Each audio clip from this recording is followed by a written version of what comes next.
nos siguen en Al Grano y Conciso, ventana abierta para la discusión y análisis del sistema agroalimentario venezolano y sus principales áreas y sectores. Como lo hemos venido haciendo desde el primer programa, hemos atendido las principales situaciones alrededor de las cadenas agroalimentarias más importantes del país. Hemos hecho una revisión de la situación de la caña de azúcar, del café, del cacao, de los oleaginosas, de las leguminosas. Hoy nos corresponde hablar del cultivo del arroz. El cultivo del arroz es un cultivo sumamente importante en el consumo del venezolano. Por años el consumo del arroz estuvo alrededor de los 14, 16 kilos persona año. Sin embargo, en los últimos años se ha disparado este consumo. Y un poco la oportunidad de hoy trataremos de dilucidar algunos temas alrededor del consumo y de la producción de arroz en el país. Para tratar este tema tenemos a dos conocedores de este tema del arroz y del cultivo del arroz que lo han abordado en profundidad.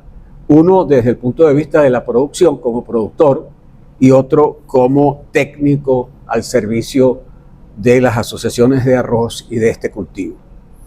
En primer lugar está José Luis Pérez del Palomar, que es ingeniero electricista, pero está vinculado a la agricultura por más de 38 años en el estado Cojedes y también vinculado a las asociaciones y los gremios del estado portuguesa. Es hijo de un agricultor y heredó, digamos, esa vocación de su padre y es director de Fundarroz, de Aprosello, presidente de FEBEARROZ, la Federación Venezolana de Productores de Arroz, y es director del rubro arroz de FEDEAGRO. Nos acompaña también Orlando Pérez, que es ingeniero agrónomo egresado de la Universidad Rómulo Gallegos, que tiene una maestría en ecología agrícola y que es gerente de desarrollo de Aprosello. En Aprosello, Orlando tiene casi 30 años de servicio y se ha destacado mucho por su aporte a la investigación y a la transferencia de tecnología en este rubro. Bueno, compañeros, vamos a poner en pantalla un gráfico sobre la evolución de la producción de arroz en Venezuela desde el año 2003 al año 2024. Este gráfico está construido básicamente con las cifras de las memorias y cuentas del Ministerio de Agricultura entre el 2003 y el 2016, y a partir del 2016 hay la fuente es la de FAOSTAT, y entonces con la data del Ministerio y de FAOSTAT completamos la gráfica que ustedes tienen en su pantalla. Aquí se ven tres tendencias de crecimiento. Una primera tendencia de crecimiento entre el 2003 y el 2014, que es una tendencia ascendente. Ahí se pasan de 586.000 toneladas a la cifra récord de producción de arroz del país, histórica de 1.150.000 toneladas del año 2014. A partir del 2014 hay una caída abrupta de la producción de arroz, y de 1.150.000 toneladas se llega al piso más bajo de la serie en el año 2020, en el cual se produjeron alrededor de 224.000 toneladas. Ese pico de récord negativo del arroz en ese año coincide con otros picos negativos de otros rubros, entre los cuales está el maíz y otros rubros como la caña de azúcar y el café y otros. Pero a partir del año 2021 empieza una recuperación de la producción de arroz y no se trata de, como dicen los economistas, el efecto del gato muerto. O sea, se llegó al piso más bajo, luego hay una recuperación y una caída. Tenemos 4 años de crecimiento sostenido de arroz. Y también es importante señalar que los últimos 8 años de rendimientos de arroz con cifras del Ministerio de Agricultura y FAOSTAT, que están en las series que hemos manejado, el rendimiento hasta el 2003 en promedio estaba por debajo de los 4.000 kilos por hectárea. En los últimos años ha habido una recuperación, no solamente en producción, sino también hay un esfuerzo importante en materia de productividad del arroz. La primera pregunta entonces para ti, José Luis, tiene que ver con ¿a qué se deben estos picos y bajadas del arroz? ¿Qué está detrás de los crecimientos y los decrecimientos? Y si esta recuperación que hemos tenido en los últimos años es sostenible y podemos apuntalar a tener, si no el récord de producción de 2014, por lo menos aumentar esta producción y ser menos dependiente de las importaciones para el consumo de este rubro. Bueno, hermano, de todo, muchas gracias por la invitación y espero que nuestra audiencia tenga la mejor información que le podemos dar en el sector arrocero. Todo rubro, independientemente que sea arroz o cualquier otro, está muy ligado en primer lugar a su evolución, a la sostenibilidad del cultivo. Y ahí intervienen varios factores. Intervienen factores financieros, o sea, que haya créditos. Intervienen otro factor como es el suministro de insumos de manera adecuada en el momento adecuado. Intervienen factores climáticos que en algunas épocas han determinado bajas en la producción y han determinado también que en el ciclo siguiente las áreas de siembra hayan disminuido por desincentivo a los mismos productores. Igualmente, dentro del sector arrocero, hemos enfrentado en varias etapas, en varios años de este ciclo de producción, diferentes factores que han influido por acciones sobre variedades que se han venido presentando problemas y han disminuido sus rendimientos en campo. Yo quisiera resaltar allí, por ejemplo, en el año 2014 veníamos de unas condiciones muy favorables, había un buen financiamiento, teníamos suficientes insumos en el sector, los precios estaban acordes a una sostenibilidad, inclusive a buenas, ligados a buen rendimiento y ligados a buenos precios que permitían que los productores tuvieran buena rentabilidad. Entonces, por supuesto, ya después de 2014 suceden varias situaciones, tanto agronómicas como políticas, como financieras, donde empiezan a disminuir aceleradamente la siembra de las áreas arroceras. Entonces allí tenemos que llegamos, por ejemplo, al año 2016, donde empezaron el tema de baneamiento en el arroz, una enfermedad que azotó más del 70% de la siembra de los campos arroceros y empezó a disminuir los rendimientos bruscamente hasta llegar hasta el mismo 2018, 2019 y 2020, ¿no? Ligado pues también a que había por allí una falta de financiamiento y falta de algunos insumos importantes. Entonces inmediatamente eso se transforma en un efecto secundario, un efecto de cadena, donde ya el agricultor que sale más mal en un ciclo, para el próximo ciclo está desincentivado, no tiene el mismo interés por seguir sembrando la misma área. Entonces eso se presentó durante todos esos años y afortunadamente pues ya a partir del año 2020, 2021, 2022 específicamente, cambia la situación. Se logra un acuerdo con la industria donde se mejoran los precios al productor, ya tenemos suficientes insumos, la industria asume también el financiamiento del sector productivo mediante programas de producción y ya el productor, aunque no cuenta con el financiamiento bancario directamente, por lo menos podía contar con los insumos. Entonces, y Se suma a ello que en ese año pues, se llegan a una serie de acuerdos con la industria donde también se mejora el precio al productor a pagar en divisas, que fue importante en esa época, y de acuerdo al precio internacional alterno de importación que tuviéramos en ese momento. Entonces todos esos acuerdos pues fueron favorables y empieza el despegue nuevamente del arroz. Las áreas sembradas empezaron a aumentar, el arroz se convierte en un rubro atractivo y mágicamente tenemos un incremento de más de 15 o 20% interanual en la siembra de arroz, tanto en área como en una estabilidad también en lo que ha sido el rendimiento. Y pronosticamos este crecimiento y efectivamente se logró o se dio. Pasamos de esas 95.000 hectáreas, pasamos a 100.000 hectáreas y a 120.000 hectáreas este año pasado, 2024.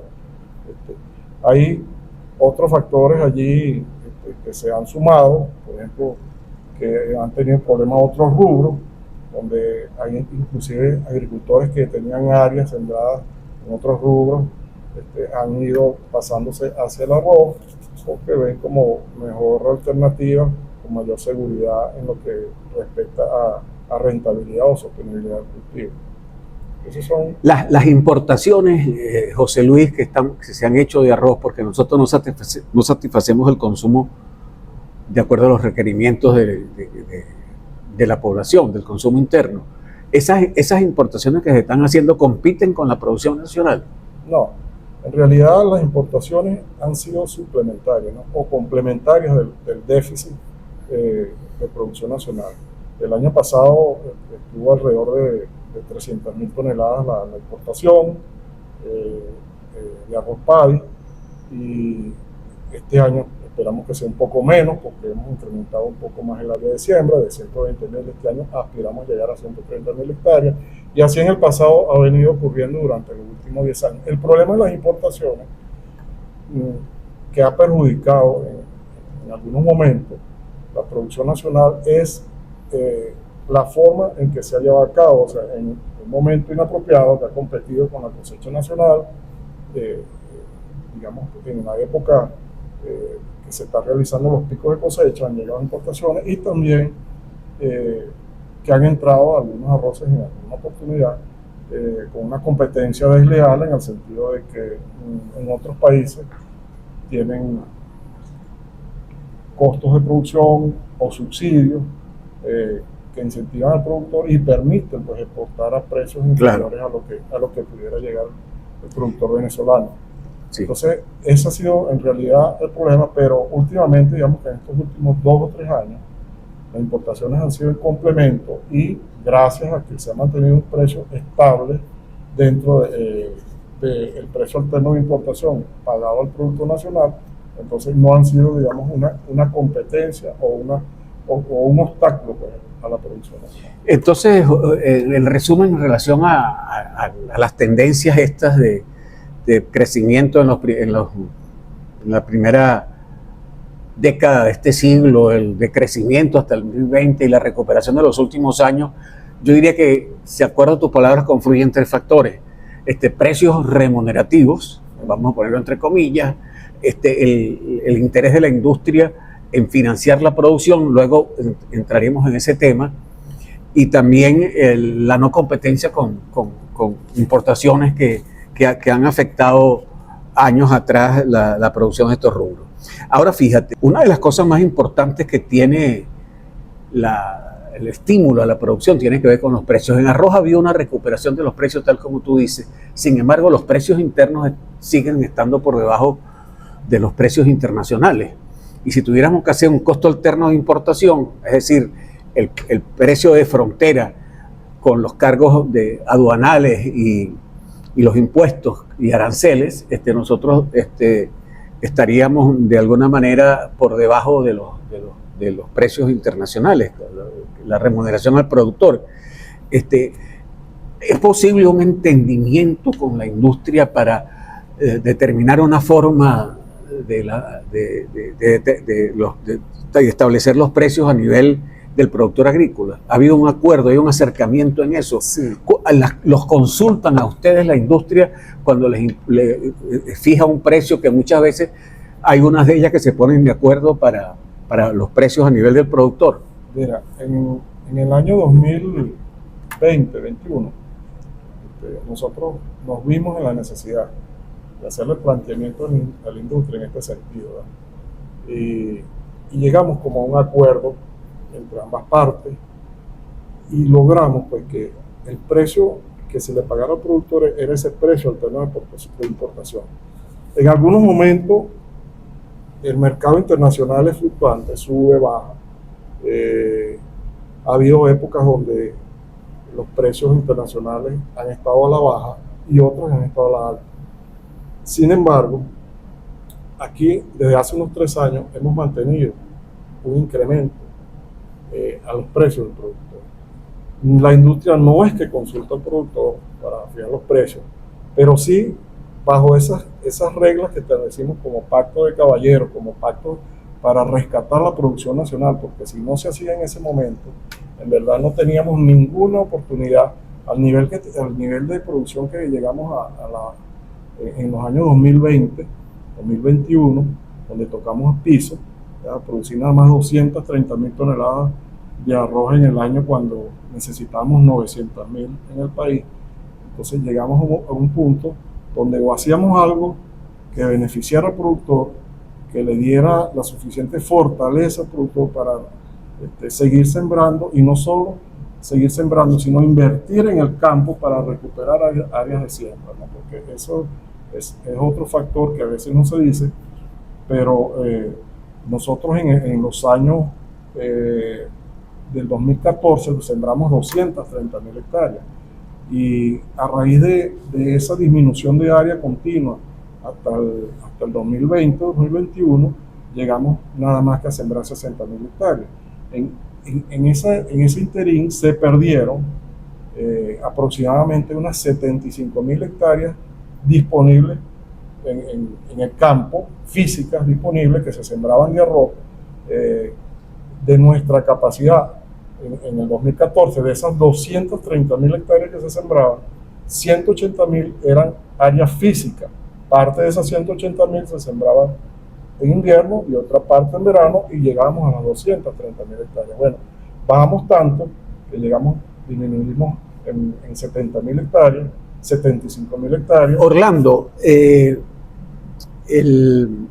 hace unos momentos mencionaba José Luis los rendimientos del arroz que estaban, por lo menos en los últimos 8 años, estaban por debajo de 4.000 kilos. En concreto, en los últimos 8 años que configuran los años que están en esta gráfica que vimos hace rato, el promedio de esos 8 años estuvo en 3.770 kilos. ¿Qué factores han influido en esos crecimientos que creo que en los últimos años se ha venido recuperando? Pero ahí habían 2 enfermedades, o en principio una que mencionó también José Luis, que es el baneamiento, que aparentemente atiende a factores abióticos, es decir, no tiene que ver con plagas, enfermedades, sino tiene que ver con el ambiente. Y el otro, la bacteriosis, que ha impactado mucho la producción en los últimos años, sobre todo en el área de Calabozo. ¿Cuál ha sido el impacto de estas enfermedades y cuál ha sido la evolución y el estado actual de ellas? ¿Y qué instituciones han estado involucradas en la atención de estas 2 enfermedades, el baneamiento y la bacteriosis? Bien, Germán, gracias por la invitación.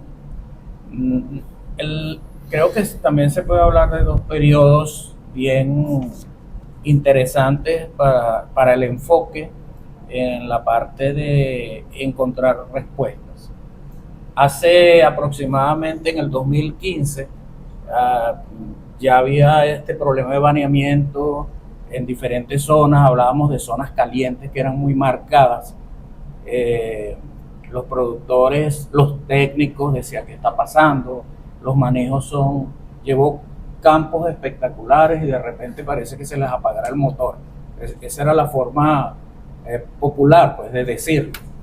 Y algo interesante es que surgió una propuesta desde la federación de organizar, de convocar investigadores, instituciones, la universidad, Fundarroz, una participación bastante amplia, equipos multidisciplinarios, de salir a encontrar qué era lo que estaba pasando.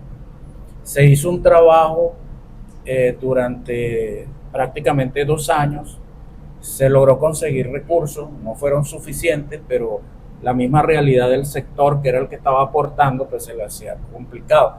Pero logramos hacer un trabajo muy interesante. Ese trabajo demostró varias cosas. Una debilidad en cuanto al seguimiento de variables climáticas que son de impacto en el cultivo. Por ejemplo, temperaturas nocturnas, la falta de poder establecer a nivel regional, sobre todo en las zonas arroceras más importantes, un monitoreo constante de variables que marcaban, que se veían en los datos que marcaban. Eso condujo pues a que el equipo, después de ir descartando, por un momento se pensó que era el Spinky, que es una plaga muy importante, sobre todo en Colombia y Centroamérica, y se había encontrado en el campo. Y se decía, bueno, mira, esta puede ser la causa. Se habló de ácaros también, ¿no? Ácaro, ese es un ácaro. Ese es un ácaro. Y se habló también de otros problemas, sobre todo de fitopatológicos y de manejo de la fertilización, de la agronomía que se estaba haciendo en el cultivo.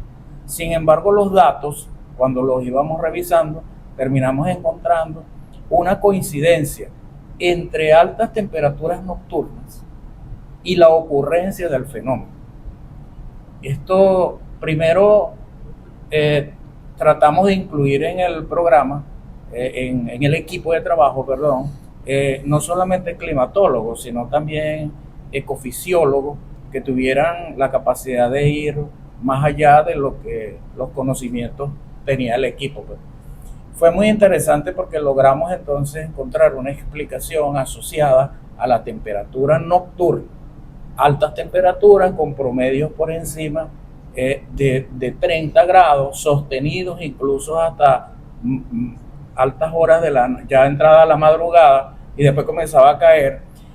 Veíamos que cuando eso ocurría en un periodo de 3 días, no se sentía mucho en el cultivo, pero cuando ya era de 4 o más días seguidos con esa situación, terminábamos encontrando un problema de baneamiento muy marcado en el cultivo.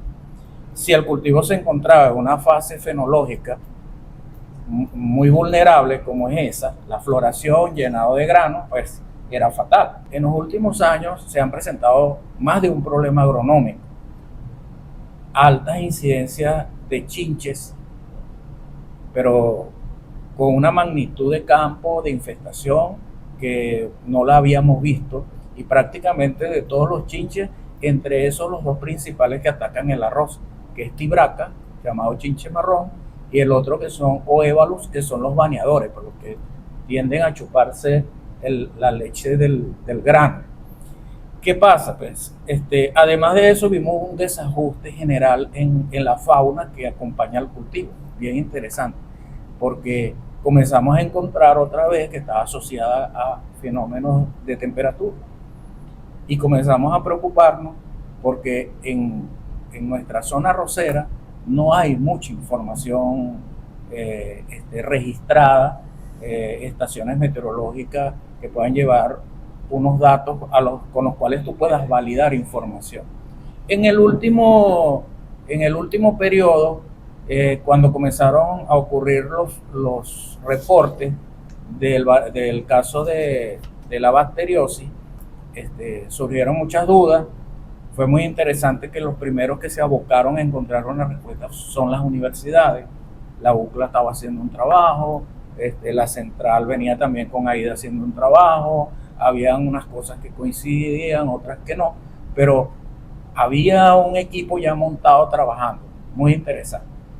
¿qué encontramos nosotros allí? Pues, bueno, se identificó Pantovea aglomerans como el agente causal, con algunas presencia de otras bacterias que también están reportadas a nivel mundial como responsables de problemas en el arroz, como es el del género Xanthomonas, pero la que más marcaba era la Pantovea, y a través de Fundarroz se pudo dotar en el estado portuguesa de una serie de estaciones, 5 estaciones que están equidistantes, ubicadas en las principales zonas arroceras del país, del estado, perdón.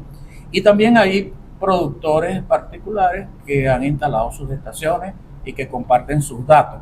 Eso ha permitido construir, pues, una data que está ayudando en este momento a interpretar ese fenómeno que está ocurriendo. ¿Dónde se aloja la bacteria? Mira, hay dos cosas muy interesantes en la bacteria desde el punto de vista de investigación, que está presente en el suelo, puede vivir perfectamente en el suelo, pero su principal transmisión es a través de semillas. De hecho, las bacterias tienen esa característica, las que son importantes en el cultivo de arroz, que se pueden transmitir perfectamente a través de la semilla. Eso ya nos da una luz.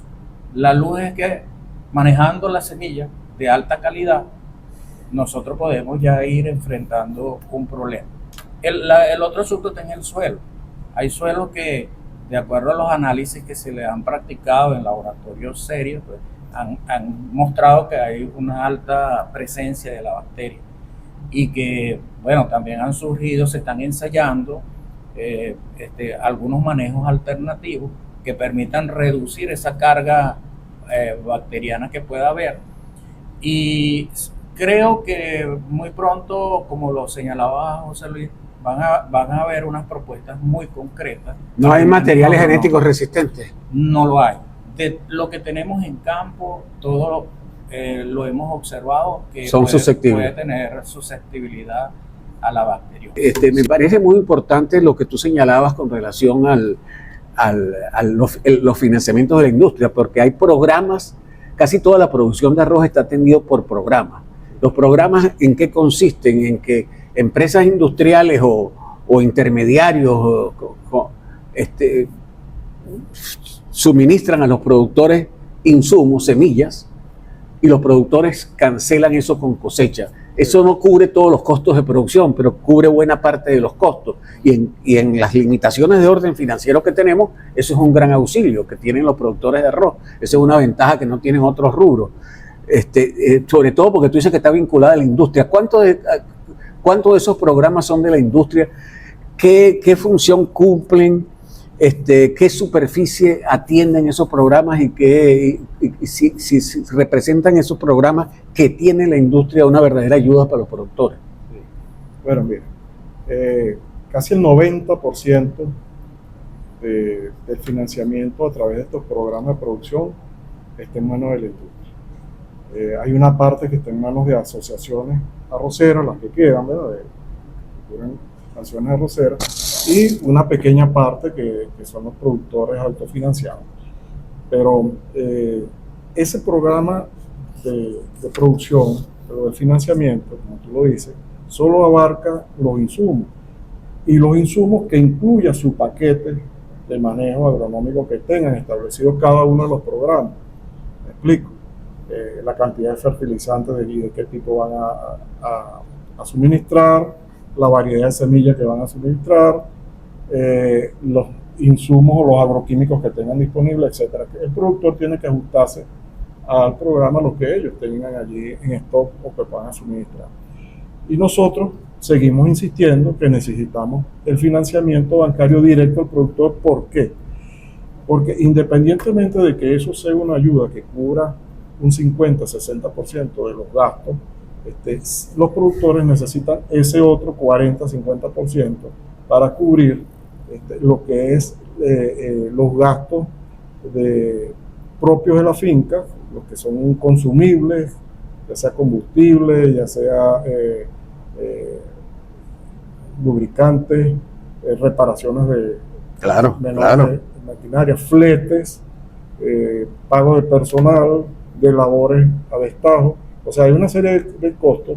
Y otra cosa, lo más importante, que el financiamiento directo al productor le puede abrir las puertas de que ellos adapten a unas mejoras tecnológicas que el programa no se los puede suministrar. Por ejemplo, productor que tenga su análisis de suelo y necesita aplicarle algún complemento extra a su suelo para mejorarlo. Entonces, si no tiene los recursos, está limitado a lo que le suministra el programa y por ende está limitada su producción. Igualmente a las innovaciones tecnológicas, todos hablamos que tenemos que ir hacia la tecnología moderna, los últimos adelantos, que si uso de drones, uso de la tecnología satelital, uso de análisis en el campo, tanto de suelo como de cultivo y hacer un seguimiento al cultivo, pero todo eso implica costo, implica dinero y que el productor sería lo ideal que dispusiera de recursos para que lo vaya haciendo a su conveniencia, adaptado a sus necesidades, porque cada finca, cada unidad de producción tiene necesidades diferentes y inclusive también le permitiría al productor actualizarse en lo que es maquinaria y equipo para el manejo del cultivo. Entonces todo eso influye claro. en José Luis, dime una cosa, José Luis, los productores de arroz siembran arroz en invierno y en el norte, arroz. Sí, bueno, ¿el ciclo es arroz o es arroz como una leguminosa? No, esa es una pregunta muy importante porque ya dentro de todas las innovaciones tecnológicas y las recomendaciones en los manejos agronómicos modernos, se propone pues la rotación de cultivo como una alternativa para mejorar los suelos, para combatir malezas resistentes a algunas moléculas que se usan exclusivamente en arroz, para combatir algunas plagas, romperles el ciclo evolutivo de algunas plagas y para mejorar inclusive las condiciones físicas del suelo por el efecto que produce la rotación de cultivo, el enraizamiento y la conformación física pues, del suelo. Entonces, dentro de las recomendaciones, atendiendo a esas recomendaciones, entonces por supuesto ya no es, o ya se está viendo, que no es lo más recomendable sembrar arroz sobre arroz. Entonces, por supuesto, ya Fundarroz ha hecho, inclusive a través de un programa que hicimos, un proyecto que se hizo a través de ONUDI, Fundarroz, FLAR, el año pasado, con un estudio sobre la rotación arroz-soya en suelos arroceros, ¿no? ¿Y arroz frijol chino? Arroz frijol chino y cualquier otra leguminosa es muy, pero muy importante y muy recomendado. Y se está haciendo. Pero también eso conlleva a una capacitación, a una transferencia de tecnología y de conocimiento a los productores que se está haciendo, ¿no? A través de ese programa de rotación arroz-soya, a través de capacitaciones que se han hecho en Fundarroz y en las mismas asociaciones, se está promoviendo esa rotación. Y esperamos pues, que los resultados vayan dando sus frutos, ¿no? Sí lo van a hacer. Orlando, fíjate una cosa, un trabajo que recientemente tuvimos en la mesa determinaba que para atender las 120.000 hectáreas que pudiéramos sembrar en los 2 ciclos de arroz, nosotros necesitamos algo así como 10 millones de kilos de semillas certificadas. Sin embargo, parece que el consumo de semillas certificadas está por el orden de los 800.000 kilos. Es decir, estamos usando el 8% de la necesidad de semillas, la estamos usando con semillas certificadas y el resto son semillas que no son certificadas, que pueden ser clasificadas, pero que eso tiene consecuencias muy grandes en la producción, porque se tiene conocimiento de utilización del arroz de consumo como semilla y también hay una cantidad de variedades sin control que han venido de Brasil, de Colombia y otros países, y eso está dañando un poco la producción y el desarrollo futuro del arroz. ¿En qué condiciones estamos? APROCELLO, que es una asociación de productores de semillas certificadas de los llanos occidentales, es uno de los principales objetivos de la asociación por la cual tú trabajas. esto es así, el problema de la semilla certificada. Hay programas de certificación de semilla para atender la demanda que requieren los productores de arroz. Sí, bueno. Primero, el uso de semilla no certificada es una bomba de tiempo. Es una bomba de tiempo, ya lo señalaste, contribuye primero a que las características de una variedad que costó mucho desarrollarlas se pierdan. Un material, una variedad que salió al mercado, que pasaste 10 años trabajando un equipo sobre ella, al productor le gustó, la trabaja, pero alguien le hace reciclaje a eso, llamémoslo de alguna manera, eso va perdiendo características propias del fitomejorador decidió pues para ese material.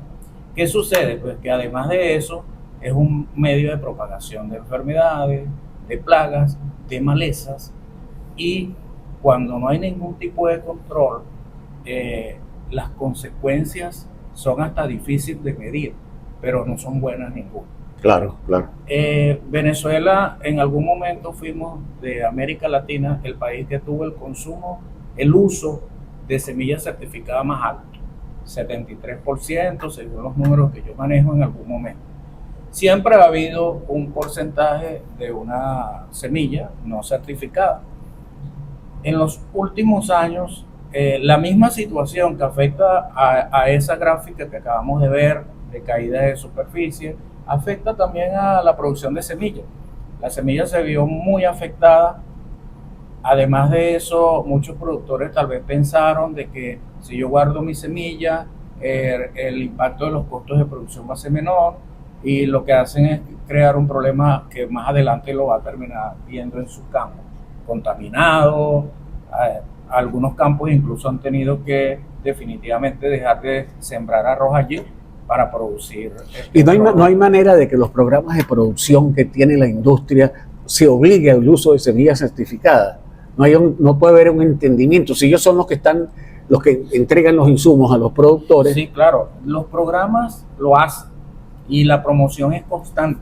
Y sobre todo, nosotros defendemos el uso de semillas certificadas en todas las instancias en donde estemos. Los costos de la certificación de semillas son muy altos desde el punto de vista de un productor de semilla. Los costos de producción de semillas certificadas terminan siendo muy similares a la producción de consumo. Donde más el que impacta un poco más la estructura de ese costo es que obviamente va a utilizar una semilla de fundación o registrada que tiene un costo más alto. Pero el resto del manejo... O sea, el único es el costo de la semilla. El costo de la semilla. Que en muchas ocasiones, a veces la empresa le pone un precio menor al que tú le venderías a otro programa para que tu productor tenga eso como un beneficio. Y el productor que se autofinancia generalmente guarda su semilla de la producción. Entonces hay una área de actuación. José Luis, y me quedan 2 minutos, pero yo no quería dejar esta entrevista sin que tú hablaras del desarrollo que ha tenido, o sea, la cooperación que hay con el FLAR y el trabajo que está haciendo Fundarroz en el cultivo, y por muchos años. Yo creo que siempre lo hemos dicho, la caña de azúcar y el arroz tienen la gran ventaja, y también la soya, pero lamentablemente la soya está todavía muy en los inicios de masificarse, pero Fundacaña y Fundarroz hacen una labor extraordinaria, y ustedes también tienen el apoyo de el FLAR y el CIAT y todas las organizaciones internacionales que han construido por muchos años, y que nuestro querido tío Fuaz Casén trabajó tanto en eso. Sí. Realmente es muy importante el tema de estas instituciones. Sí. ¿Qué nos puedes decir del trabajo del FLAR, de las relaciones con el FLAR y del trabajo de Fundarroz en el cultivo del arroz? La presencia del FLAR en Venezuela a través de Fundarroz ha sido fundamental para el desarrollo del sector arrocero. Desde hace 30 años que se creó el FLAR y Fundarroz. Fundarroz Venezuela fue, digamos, socio y fundador del FLAR. y luego de allí el FLAR hoy en día está en más de 14 países de Latinoamérica, y el FLAR es el banco de germoplasma del sector arrocero, de donde salen las líneas que se le asignan a cada país, para que cada país, con un paquete de líneas que se les envían anualmente, pueda hacer los cruces y desarrollar las variedades adecuadas a sus ambientes y a sus necesidades, ¿no? Entonces, el FLAR durante todos estos años ha venido, primero ellos hacen una selección de su banco de germoplasma ya, una selección que cumpla con todas las características que exige pues la agricultura moderna, que sean resistentes a virus de hoja blanca, que sean resistentes a pedicularia, etcétera, que tenga buen rendimiento, que tenga una buena aceptación culinaria, etcétera, o sea, que tenga buen rendimiento en molino. O sea, una serie de parámetros que debe cumplir antes de que una línea de esas sea enviada, o una cantidad de líneas de esas sea enviada a cada país. En el FLAR ha sido fundamental, de hecho, en Venezuela, desde que el FLAR envía casi todas las variedades que se han establecido en el país, han sido de origen FLAR. Entonces, desde que conocemos aquí el desarrollo arrocero venezolano, aunque son variedades producidas en Venezuela, son de origen FLAR, con el germoplasma de origen FLAR, y han permitido pues que nosotros pasáramos de esos 3.000 kilos de rendimiento por hectárea, pasamos y subimos ya a los 5.000 kilos en estos últimos años. Entonces todo, por supuesto, ha sido a través de esos materiales que nos han llegado. Y háblame de Fundarroz. Bueno, Fundarroz, hoy en día, su objetivo principal, desde su origen hasta ahora, que ha sido fomentar el consumo de arroz, fomentar el desarrollo tecnológico y la transferencia de conocimiento ligados al sector arrocero, ha estado cumpliendo esa labor. Hoy en día, Fundarroz está totalmente, digamos que al día con el FLAR, se están recibiendo los materiales nuevos.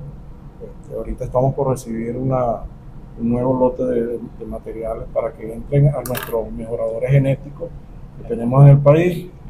Fundarroz ha estado, inclusive acaba de graduar una promoción de mejoradores genéticos dentro de sus instalaciones, con apoyo y asesoramiento de las universidades, y eso ha contribuido pues a que volvamos a restablecer nuestra investigación en el área genética. Es una verdadera fortaleza tener instituciones como esa. Para los amigos que no están familiarizados con el cultivo, el FLAR es el Fondo Latinoamericano de Arroz de Riego, tiene sede en Cali, en el Centro Interamericano de Agronomía Tropical, y el Fundarroz es la fundación del cultivo del arroz, que es una institución privada nacional en la cual se financia con aportes de los productores y de los industriales, de manera que hay una acción conjunta entre dos integrantes de la cadena del arroz muy importante. Yo les agradezco muchísimo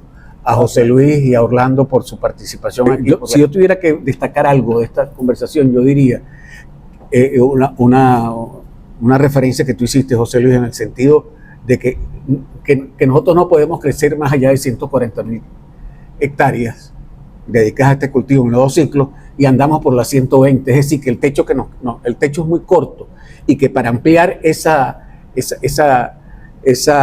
frontera del cultivo del arroz requerimos inversión en nuevas áreas, en sistemas de riego, en tecnología, que ahorita no tenemos acceso por las limitaciones de orden financiero que tiene la agricultura venezolana. Muchísimas gracias, hasta el próximo programa.